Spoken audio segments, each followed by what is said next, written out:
Alors, à partir du moment où, mettons, ce que je t'ai dit, t'es Dieu, ben, c'est gros, là. Oui, c'est gros. Ouais. Mais on s'en va loin, mais dans le fond, c'est un essai philosophique, on pousse la machine au fond. C'est ça. On peut pas aller plus loin que ça. Ouais. Tu peux pas aller plus loin que dire je suis Dieu expérimentant l'univers que je n'ai pas créé, que je suis devenu. En le devenant, je l'ai créé, mais je le suis. C'est moi, cet univers-là. Je le vis. Donc, en tant que Dieu, ça veut dire que n'importe quoi qui arrive, même un canard, un moineau, une fourmi, je suis au courant. Parce que c'est moi. Je le vis, ça. T'sais, imagine l'expérience de vie que ça te donne comme entité. Ça, c'est juste dans la 3e dimension. Imagine les autres dimensions dans cette regarde. Sachant ça, qu'en tant qu'esprit, tu te trouves à être une expression holographique de Dieu. Je m'explique. Tu sais que si tu prends une image holographique, tu sais, comme des fois, ils vendent ça, là, tu fais ça de même, puis ça bouge, là. Savais-tu que si tu prends une photo pareille, de la même chose, et que tu la déchires, tu te ramasses avec des bouts de ton image. Tu sais, mettons, c'est une montagne avec un lac, là, ben, tu vois un petit bout de montagne ici, le lac. Ça devient un casse-tête. C'est un casse-tête. Si tu fais ça avec la chose holographique, c'est pas ça qui se passe. Sur plaque de verre. Ouais, sur plaque de verre, tous les morceaux vont être une représentation minuscule de l'entièreté de la photo. Tu comprends-tu la différence?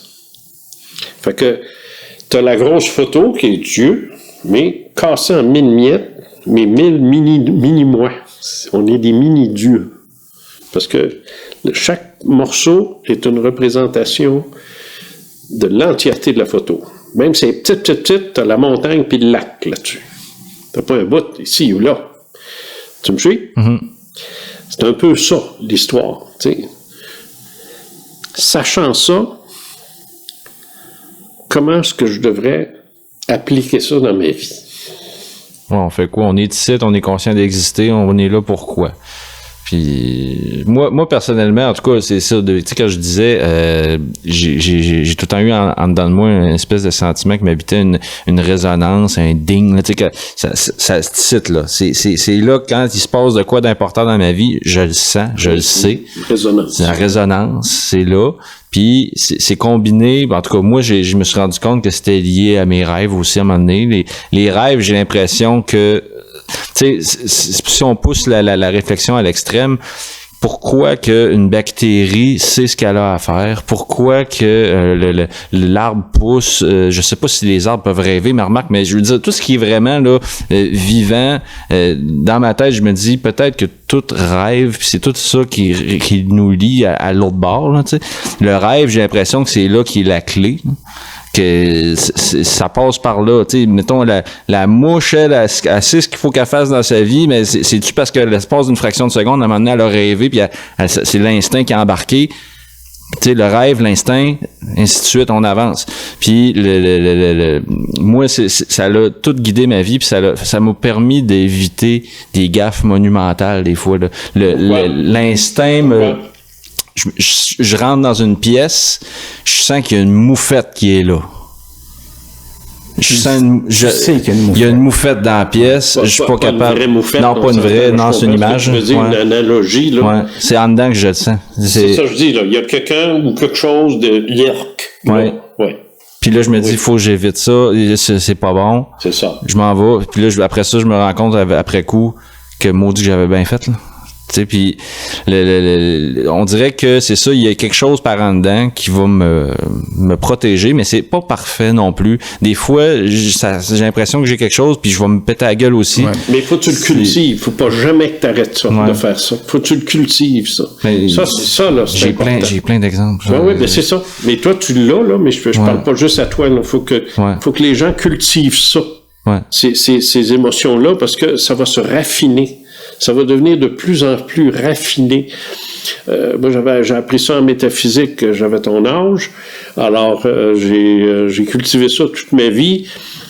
Puis il y a pas, peut-être 1 an ou 2, j'ai reçu une invitation. Bon, puis ça me tentait pas plus que ça d'y aller. Je dis à ma femme, ça te tente-tu? Elle dit, bah, on va faire une sortie. Fait qu'on s'habille, on s'en va. Je débarque du char, j'embarque, j'ouvre la porte, je rentre là-dedans. J'ai fait un demi-tour. J'ai dit, Hélène, viens-t'en. On met pas les pieds là. Je ne sais. Alors, puis le char, je suis parti. J'ai aucune idée pourquoi. Mais il n'était pas question que je rentre là. Je suis resté 10 secondes, juste à capter les odeurs de moufette.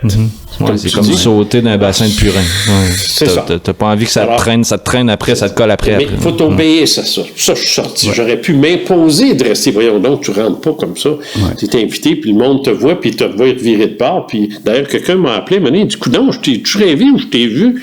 T'es pas resté, je t'ai pas revu. Qu'est-ce qui t'est arrivé? Là, tu racontes ce que tu veux, mais reste que faut t'obéir, ça, c'est vital, ça. Ah oui, moi, je vais vous avez donné chacun votre exemple. J'ai le mien. Je fais de la radio communautaire, je suis payé au salaire minimum, j'arrive là à 6h le matin, je pars à 6h30 le soir, et là, un ancien boss que j'avais quand je travaillais dans le corporatif, dans la production vidéo, tout ça, me demande d'aller le voir, puis là, moi je quitte pas la radio, puis au fur et à mesure qu'il me parlait, la radio devenait de plus en plus petite, puis la job de caméraman monteur revenait, parce que là, c'était à 20$ de l'heure, puis on allait aller au Vietnam, puis tout ça, je n'aimerais pas la personne.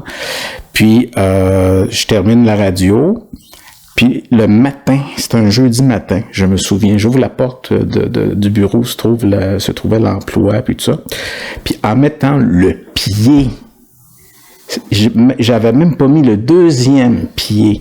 Je l'ai su, ça va chier. Ça fait que j'ai pilé mon argent, puis quand que ça a cassé, quand que ça allait arrêter, ben là, j'avais mon argent, puis j'ai payé mon prêt étudiant. Il me restait 1 an et demi à payer. Là, j'avais mon 1 an et demi Et ce projet-là n'a jamais vu le jour? Ça a jamais abouti en tant que tel. Ouais, fait que ça n'a pas fonctionné, mais bon, ce qu'on comprend, c'est dans l'industrie privée. Il y a des promesses. Ah, c'est bon, mais j'ai payé mon prêt étudiant. Ouais. Tu sais, 1 an et demi à l'avance. Fait que ça, c'était correct. D'un côté, t'as ça, tu rentres quelque part, ça m'a fait survivre de bord, mais là, tu revires l'affaire à ton avantage, tu sais.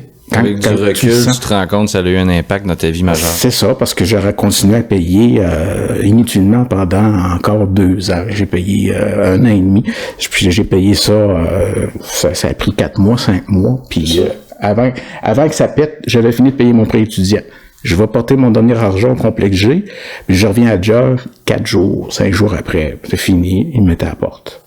Aïe, aïe. Fait que là, c'est l'exemple parfait. Je veux dire, la fois où j'ai signé un bail à Montréal, puis où est-ce que là, il y avait une main qui me tirait sur le bras pour m'empêcher de signer. Va pas là. Puis effectivement, ça a été le bordel. T'sais. C'était un appartement dans lequel tu pouvais pas faire une séparation pour 2 colocataires. Puis là, moi, je décide de revenir à Québec, trouve un sous-locataire, puis je savais que c'était pas net. Puis là, le jour de l'Halloween, le téléphone sonne à Québec. Là, je sais que c'est mon coloc qui appelle parce que le sous-locataire avait écrit son camp. Fait que là, j'ai fait bon, ça y est. Fait que j'ai payé, j'ai pas été capable de trouver personne parce que je restais à Québec, puis l'appartement était à Montréal. J'ai fait tout ce qui était possible pour trouver un sous-locataire dans le Voir, dans le Journal de Québec, de Montréal. Quand ça veut pas, ça veut pas. Non. Ben voilà, justement. Moi, je vis ça actuellement, là, parce que je suis mon condo est à vendre depuis 1 an et je sais pas quoi. Et ça se vend pas, puis c'est pas normal. Et là, j'ai finalement compris que, ben regarde, il y a quelque chose qui fait, je dois arrêter, faut que j'arrête ça, parce qu'il y a quelque chose qui fait qu'il faut que je reste à Québec, ou il faut que j'accepte de pas partir de Québec avant de partir. Ouais. Il y a quelque chose qu'il faut que je fasse. Parce que là, je pousse trop, puis ça avance pas. Là. Dans ce temps-là, il faut lâcher prise. Mm-hmm. Alors, c'est ça que je suis en train de faire. Là, je me suis donné une date. Fini. Si là, on vend pas, c'est fini, on vend pas. Donc, je vais rester ici.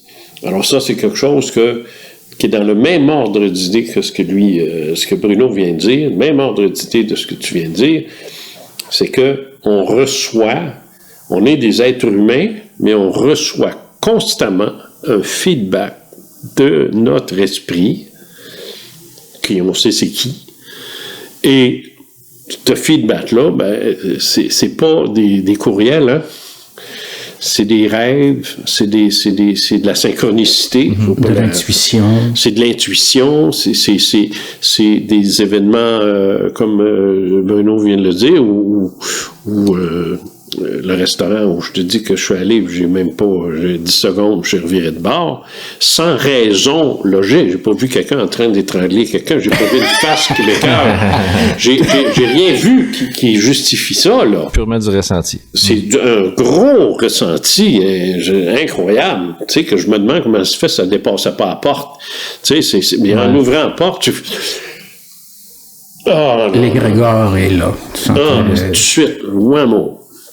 Alors, tu sais, je veux dire, il faut que ça serve à quelque chose d'être Dieu, finalement, tu sais. Mais même si t'es dans cet état-là de grâce, Jean, c'est samedi, puis là, t'as le goût de manger une pizza.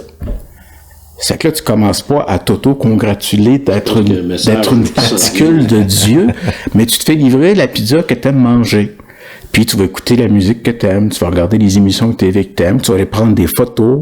Si tu retrouves le goût à la photographie, comme que tu as fait aujourd'hui, tu vas prendre des photos. Puis tu vas encore aimer plus tes enfants puis ta femme. Même si tes enfants vont t'envoyer chier quand ils vont arriver à l'adolescence, puis qu'ils vont vouloir avoir les clés du char, puis tu voudras pas parce qu'ils vont être trop jeunes, puis que là, que ta femme va être ménopausée à un moment donné, puis tu vas avoir les cheveux gris, puis quand tu vas avoir une nouvelle dent, puis tu vas pogner l'impuissance, puis tu vas être rendu dans ton menopause. Tu vas toujours être une part de l'univers qui est en mouvement. Pareil. Prends Jean, par exemple. Regarde, comment c'est magané, cet homme-là. Ça a 35 ans, là, puis regarde, c'est rendu quasiment chauve, puis il est rendu qu'il ressemble à Michel Chartrand. C'est ça, il faut pas se prendre au sérieux. Moi, j'ai un exemple qui me vient en tête. À un moment donné, j'ai épluché des patates, puis ça me tentait pas. J'avais pas envie de faire le souper, genre j'avais 36 000 projets dans la tête. Je voulais aller faire de la musique, je voulais faire ça, je voulais faire ça. Il y avait plein de choses que je voulais faire, je passe pas assez de temps avec mes enfants, je travaille trop. J'ai ça, tu sais, je traîne avec moi un bagage soit des regrets ou tu sais, je me dis j'aimerais ça améliorer des affaires dans ma vie, je pense à des affaires, mais j'épluche mes patates. Puis là, je pourrais fâcher puis dire si j'ai ça éplucher des patates, mais si je me fâche, je vais me couper un doigt, puis là je pourrais pas faire mes projets. Ouais. Puis là, ben après ça, dans le fond, ben non, c'est l'inverse. Il faut que j'apprenne à aimer ça. Puis là, à un moment donné, j'ai comme réalisé, j'ai épluché mes patates, puis à un moment donné, j'ai fait le vide dans mon esprit. Puis j'ai fait, me semble que je vis un instant de bonheur, finalement. Oui. Je pense à rien, j'épluche ma patate, puis finalement, il faut que j'apprenne à aimer ça. Puis là, ça change la perception de la vie, un peu en général. Puis c'est finalement le lâcher prise, c'est un peu ça. Là. C'est de dire vivre un peu au moment présent, de arrêter de toujours se soucier de l'avenir, puis du passé, mais essayer quand même de rester ouvert, d'être constructif, d'être toujours ouvert vers l'évolution. Tu sais. Puis, tu sais, c'est comme à un moment donné, pendant une phase de ma vie, ça m'arrivait de rêver que mon père venait me voir. Sauf qu'à chaque fois qu'il venait... Ton père décédé. Oui, qu'il était décédé. À chaque fois qu'il venait me voir, il était soit mal en point, ou des fois il était en santé, mais il y avait toujours le maudit cancer qui était dans le décor. Puis, à un moment donné, il finit par me le dire. Là. Il dit... Il faut que je retourne mourir à chaque fois que je reviens te voir. Wow. J'ai comme compris le message de dire, je suis tanné de mourir à chaque fois. Il faut que tu me laisses de l'autre bord. C'est ça. Laisse-moi aller. C'est fort comme. Puis je le voyais, je voyais qu'il. Parce que toi, t'étais très. Je voulais le retenir, mais là, je me rendais compte que c'est comme s'il l'avait oublié dans un tiroir de la morgue, puis là, il était revenu en vie, puis là, il revenait, il était tout magané, on disait, ben ouais, là, je suis revenu, là, mais je vais remourir, là. Puis là, je suis comme, OK, je voulais comme y poser des questions, mais j'étais tellement fessé par l'allure qu'il y avait, j'étais comme, OK, mais c'est parce que ça m'apporte rien de te voir dans cet état-là, genre. Non, là, il revient plus, là. Le laisser aller. Mais en fait, c'est pas vrai, il est revenu une fois, mais oui, puis je le réclamais pas non plus. Okay. Puis il était là, puis on s'est serré dans nos bras, puis c'était juste ça, puis j'ai profité du moment présent, puis c'est tout. Au revoir, mon fils, au revoir, papa. Mais ça se peut qu'on s'en revoie, mais il faut que j'arrête de le réclamer. C'est ça. Ouais. D'ailleurs, lui, là, c'était quoi son nom? Vincent. Ben Vincent, là, son temps est fini. Il ne pourra pas rester éternellement le papa de Simon, Vincent. Là. Il a sa vie à mener, là. Il a sa nouvelle vie en tant qu'esprit. Puis là, il faut qu'il commence à travailler tranquillement sur la prochaine. Tu sais, là, il va revenir, mais là, il faut qu'il détermine quand, puis comment, puis c'est long, puis c'est de l'ouvrage, puis là, ça n'arrête pas de sonner. C'est ça. Téléphone ça. Ouais, puis je suis pas le seul qui l'appelle. Oui, puis il a son rendez-vous avec le gars de l'impôt, là, puis il n'arrive pas à avoir la ligne. C'est ça, parce que là, il y a sur l'autre ligne, tu l'appelles, il n'y a rien, fait que là, à un moment donné... Le monnaie va arriver, puis il va tout vous apparaître dans le salon. Il va dire, allez-vous me coller à paix! Faites votre vie, là. Tout est déjà organisé, là. Vous allez vous en sortir sans moi, là. Il va venir dire, get a life, tu sais. Oui. Moi, je suis peut-être mort, mais organisez-vous une vie. Parce que moi, j'ai eu moi, j'ai pas eu de douleur de funérailles. La mort de ma mère était une délivrance pour elle, puis forcément pour tout le monde, mais surtout pour elle. Mon père, c'est pareil. Ils sont tous morts à 90 en montant. Regarde, à un moment donné, là, tu sais, lâcher les briques. Alors, ça, moi, c'était correct, ça a bien passé. J'avais un oncle que j'aimais beaucoup qui est mort, un autre aussi, mais tout dans les 80-90. J'ai pas été... Je connais pas ça, le deuil. Tu sais, le deuil, comme si ma femme devait mourir, ou mon fils, ou un petit... Wow, ça fait. J'ai pas vécu ça. Mais je sais que, en tout cas, de ce que j'ai compris de mes expériences, c'est que il reste un temps en suspens, une fois qu'ils sont morts. Il reste un temps en suspens. Après ça, ils doivent réaliser qu'ils sont morts, parce que tu vis pas 50, 60, 70 ans, 90 ans, puis pouf, c'est fini, là, tu sais, comme ça, là, tu sais, faut que tu réalises les implications de la fin de ta vie. Moi, je me souviens avoir fait, ça m'est arrivé 2 fois dans ma vie, ça, d'avoir fait l'eulogie d'une dame que j'aimais beaucoup parce que, bon, elle était là quand dans ma jeunesse, elle était plus, elle était fine, tu sais, mes parents, moi, ça n'a jamais été accroché, là. Et puis, c'était la mère d'un de mes amis. Alors, quand elle est morte, il m'a demandé de venir faire, tu sais. Alors, je me suis présenté à l'église, puis là, ça faisait, les 2 filles, ça faisait une éternité, je ne les avais pas vues, puis tout ça, bon.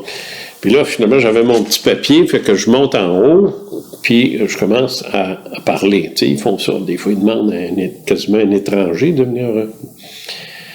Et elle était là. Quand je faisais ça, je ne la voyais pas. Mais quand je continuais de regarder en avant, je la voyais. Elle était là. Je la voyais avec sa robe, ses cheveux, tout, puis son sourire éclatant.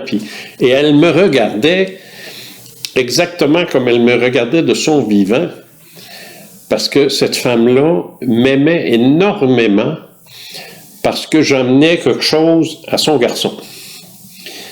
Puis j'étais d'une bonne influence sur son garçon. C'est moi, ça, imagine. Et...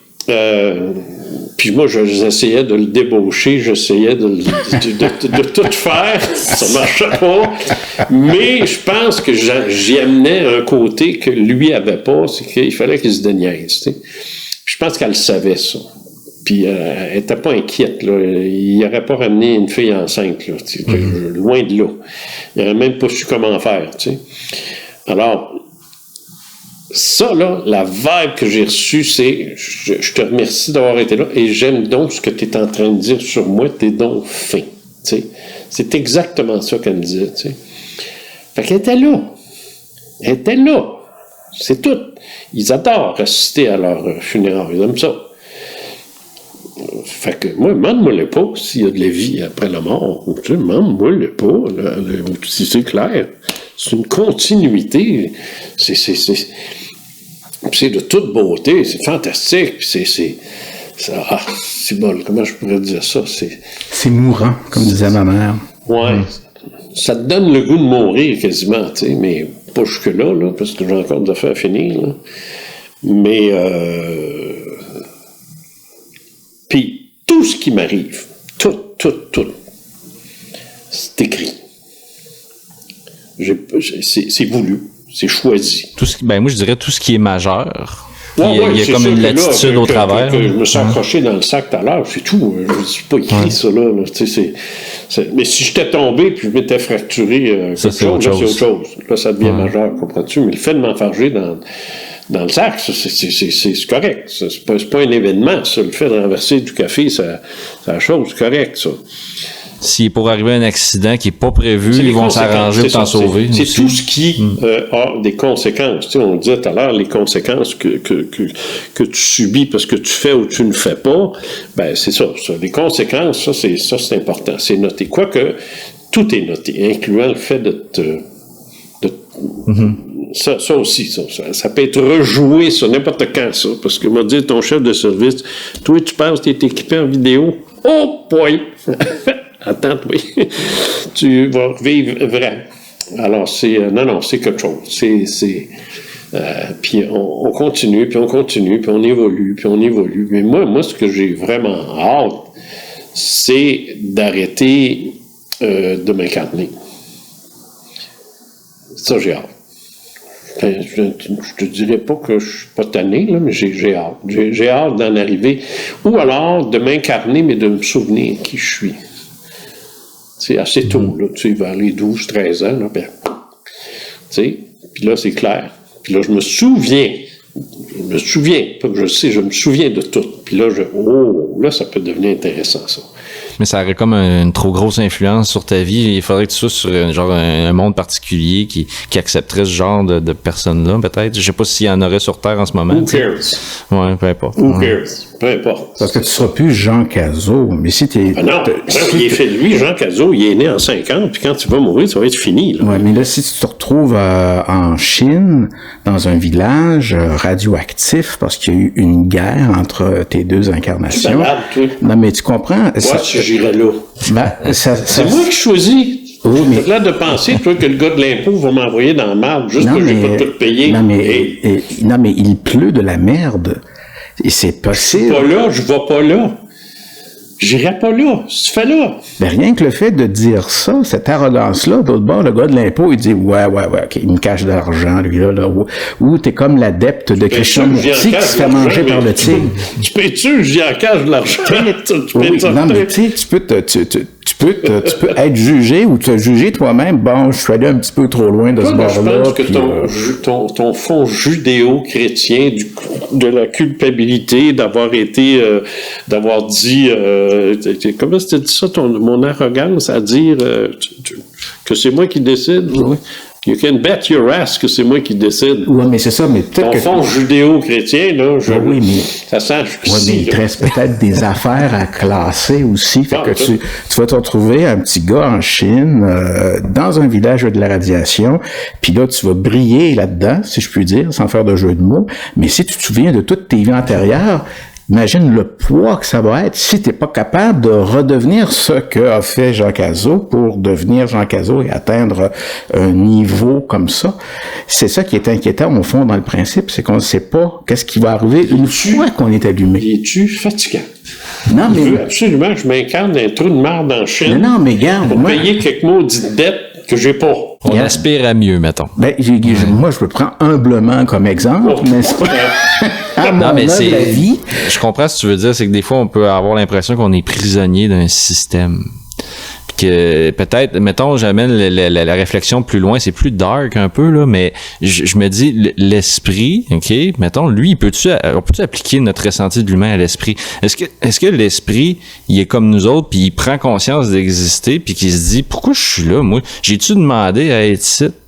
C'est-tu moi le boss? À travers l'humain. Ouais. L'esprit se pose pas cette question-là. Mais parce que l'humain se la pose et qu'il est l'humain, il le ressent, cette inquiétude-là, à travers l'humain. Alors, c'est pour ça que je te disais tout à l'heure que Dieu n'a pas créé le monde, il est devenu le monde. Parce qu'il voulait pas l'observer, il voulait le vivre. Il voulait pas être comme un zoologiste qui se penche puis qui regarde les erreurs. OK, là, le mâle, il va aller planter la femelle. Là, tu l'avais dit. OK, non. Il devient le mâle et la femelle. Fait qu'il la plante, puis il se fait planter. En même temps. Un vrai cochon, bon Dieu. C'est le même. Parce que il veut vivre sa création. Il ne veut pas regarder, il ne veut pas en entendre parler, il ne veut pas avoir des nouvelles. Il veut la vivre. Il veut vivre, c'est quoi se rentrer un clou dans les mains? Très mauvais exemple. Ça fait crucifixion. C'est moi qui ai eu un héritage judéo-chrétien. Bien entendu. Bref, il veut vivre tout. Il veut vivre je sais pas moi, la douleur physique, la torture sous les nazis, mais être le gars qui torture le juif. Tu sais, les deux. Mm-hmm. Il veut vivre les deux. Et ça, c'est... Mais est-ce que tout ça est nécessaire? C'est ça, tu sais... Ben oui, mais c'est fantastique comme... Imagine, toi, si tu avais cette capacité-là. Imagine, là, t'es assis ici, tout à l'heure, tu vas prendre ton auto, tu vas retourner chez toi. Mais imagine que, non, tu dis, là, je vais me mettre dans la peau d'un pilote de F-18, puis je vais partir, puis je vais me rendre jusqu'en Chine. Aller se chercher sa pizza préférée. C'est ça. Avec sa pizza. Et je vais revenir. Dans le sens que, juste assis là, mais tu pourrais rentrer dans son corps de pilote. Comprends-tu ce que je veux dire? Ouais. Tu pourrais vivre ça, là, tu sais. Il s'écrase. Pas grave, t'es encore là, toi. Tu vas vivre l'écrasement, par exemple. Ça, tu vas le vivre. La peur, la chienne, le style, boum, fini. Mais, OK, là, mais c'est pas extraordinaire, ça. À quoi ça sert? Mm-hmm. Ah, regarde. C'est comme quand tu me parlais de ton affaire, ça à 20 avec les trucks et les dinosaures, là. Je veux dire, moi, je te parle de Disney World, là. Tu sais, je te parle pas des gros trucks insignifiants avec des affaires en plastique, là. Je te parle de Disney World, je te parle de Universal, je te parle multiplié par 1000. Donc la réponse, c'est parce que c'est fantastique, parce que c'est beau, parce que c'est une espèce d'immense œuvre d'art. Moi, ça fait du sens pour moi, parce que pourquoi je fais de la musique? Parce que j'aime créer. Est-ce que Dieu aime créer?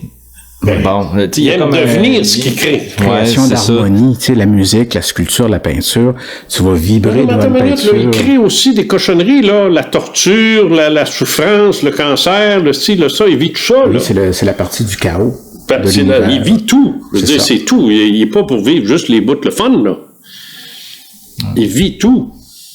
C'est comme un film qui durerait l'éternité, où est-ce que tu vois Darth Vader aller aux toilettes, puis que ce que tu vois jamais dans un film de Star Wars. Il est bon pour pointer des détails qu'on pense pas. J'ai des images, là, puis je me dis, il rentre-tu dans le bol? Ouais. Là, mais c'est ça que je dis, moi, à des gens à qui je lis des scénarios ou un roman, par exemple, des amis ou quoi que ce soit, sans prétention. Puis ça, j'ai dit, là, regarde, est-ce que tu veux vraiment un chapitre où il se passe rien, ou est-ce que tu sais que là, Darth Vader va aux toilettes? Ça t'intéresse-tu de dire que Darth Vader va aux toilettes? Non, ben, que c'est ça, coupe ce chapitre-là. Ben là, surtout si ça prend un chapitre pour dire ce qu'il fait aux toilettes. Ben, c'est ça. Ben là, c'est Proust qui écrirait à ce moment-là la guerre des étoiles. Là. Il prendrait un chapitre Parce que pour faire un lien avec ce que tu dis, techniquement, si je meurs, j'aurais accès à la vie de toutes les personnes qui m'ont entouré. Je suis capable de voir, eux, qu'est-ce qu'ils ont fait comme choix. Je suis capable de tout savoir. Si tu as envie de le savoir. Si j'ai envie de le savoir. La verbe est disponible. Puis forcément, si on va au niveau en haut, Dieu verrait tout. Il verrait tous les moments où l'humanité va aux toilettes. Puis on se rend compte, tu sais, dans le sens que on se sentirait, à penser de même, à imaginer qu'il y a un Dieu, qu'il y a des esprits, on se sentirait constamment violé dans notre intimité. Mais alors que les autres s'en balancent, là, dans le fond, là. C'est le moment où t'es aux toilettes, ils coupent du chapitre, ils disent, on s'en fout de ça, c'est pas ça qui est important. Tu peux pas être violé dans ton intimité quand t'es le gars qui regarde le gars qui va aux toilettes, puis que t'es le gars qui se fait regarder. C'est tout. Il n'y a pas d'intimité, là. Ouais. T'es autant celui qui regarde que celui qui est regardé. T'es l'observé et l'observateur. C'est ça qui est la beauté de la chose. T'es le tyran qui fait un appel aux 100 000 personnes qu'il y a devant lui, là, T'es le tyran et t'es chacune des 100 000 qui réagit d'une façon différente. Tu vis tout ça en même temps. C'est quelque chose. Ouais. Puis à un moment donné, toute la foule va se revirer contre le tyran, puis ça va prendre 15 minutes, puis il va être mort. Ceausescu, le 24 décembre 1989, c'était hallucinant, là. Ouais. Tu sais, le couple Ceausescu, une espèce de dictateur de la Roumanie, puis là, lui, était sûr de son affaire, mais là, tout le communisme est en train de se disloquer. Cosmiquement, parce que ça n'avait aucun sens. Comment est-ce que ça... L'année 89 est une des plus grosses années de l'histoire de l'humanité, mais personne ne s'en rend compte. Ouais. C'est la première fois qu'un mouvement... l'effondrement du mur de Berlin s'est fait sans un coup de feu, dans l'espace d'une soirée. Alors que 3 ou 4 jours avant, si tu essayais de passer, ils te tiraient dessus. Puis il y en est mort du monde. Ça datait des années 60. 62. Fini. Et qui ont décidé d'arrêter de tirer? Les gens se sont levés. Les gens sont sortis de chez eux, puis ils ont dit, on en a assez, là. Là, that's it. Puis même les gardes avec les guns, ils ont embarqué. Les gardes ont appelé, les gardes ont, évidemment, quand ils ont vu ça, le monde qui s'en venait, ils ont appelé leur boss, parce que c'est sûr que s'ils voient 2 personnes, ils tirent dessus. Mais là, il y a trop de monde. Ça marche pas, là. Qu'est-ce qui se passe? Qu'est-ce qu'on fait, là? S'ils traversent, on fait quoi? Ils ont appelé, ils ont demandé des renforts. Le head office s'est reviré de bord, puis il a dit qu'est-ce qui se passe, hostie?